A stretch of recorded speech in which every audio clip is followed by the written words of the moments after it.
પેલા વરા દાડો થશે એટલે આવું ને આવું માણા માતા આ ફેંકી કરશે ભાઈ. આવું મારો ભગવાન જાણે છે.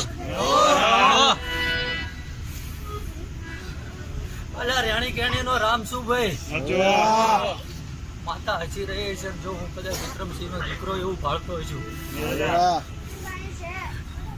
વધારે તો ડીગભા કેવું નહીં ભાઈ. પણ કદાચ વાર્તો કરીને જાજો ઘેર પછાડી તાણવા ના આવે રાજપૂત નો દીકરો શું એટલે બોલું જો ના બનાવો તો એટલે જગત મને વેચી ખાય હો ભાઈ. વગાડજા સાગરિયા દેરું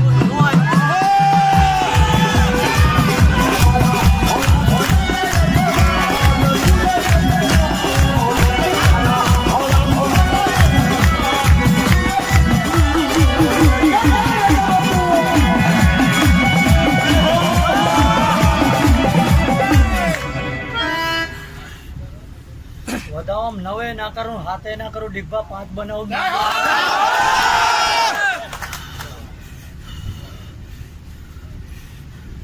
ગામમાં તો ભાઈ જે કીધું ને એ બનાવી દીધું ડીગભા.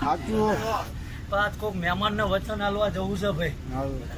અને કદાચ જો મેરડી નો ભાવ લઈને પ્રવીણ લુણી આવ્યો હોય એ ભાઈ રાલત ના થડા ની સિકોતર ને મળીને આવતો હોય ભાઈ. મસાણી ને મળીને આવતો હોય જીવલી કરસનિયા ને મળીને આવતો હોય ભાઈ. એક દાડો જો તમે જગત જોવા ટિકિટ ના લે એટલે વિક્રમસિંહ નો દીકરો મળી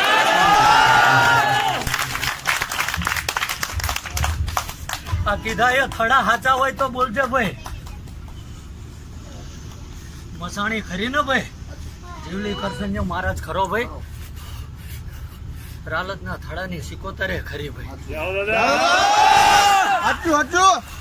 અને કદાચ જો વાર્તે કદાચ ખોડિયાર ને ભેટો ના કરો વિક્રમસિંહ નો દીકરો હાથ નહીં પણ જા ભાઈ મસાણી મજા કરશે ભાઈ. આ મેરડી નું જો કદાચ ભાવ ધરીને આમંત્રણ કદાચ ગાવા આવ્યું છું જો જગત માં કદાચ ભીખ માગવા એટલે રાજપૂત નો દીકરો મટી જવું જા ભાઈ. ખુબ મજા હો ભાઈ. અને વસ્તી મારી હોનાની ભાઈ.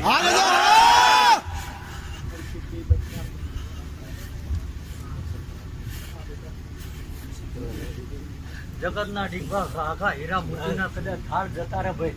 પણ કદાચ જો મારી વાપરી મૂછ વાળો જો કદાચ મારો રાજપૂત નો દીકરો ના જોઉં કાલે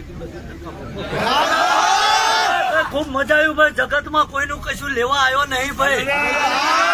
જો જગત માં કદાચ રાજપૂત જેવા હતા જો એનો ઇતિહાસ ના બતાવડાવું એટલે ભોળાત નું નામ એક જા ભાઈ. ખુબ મજા જાગરિયા વગાડજે ભાઈ. આ તું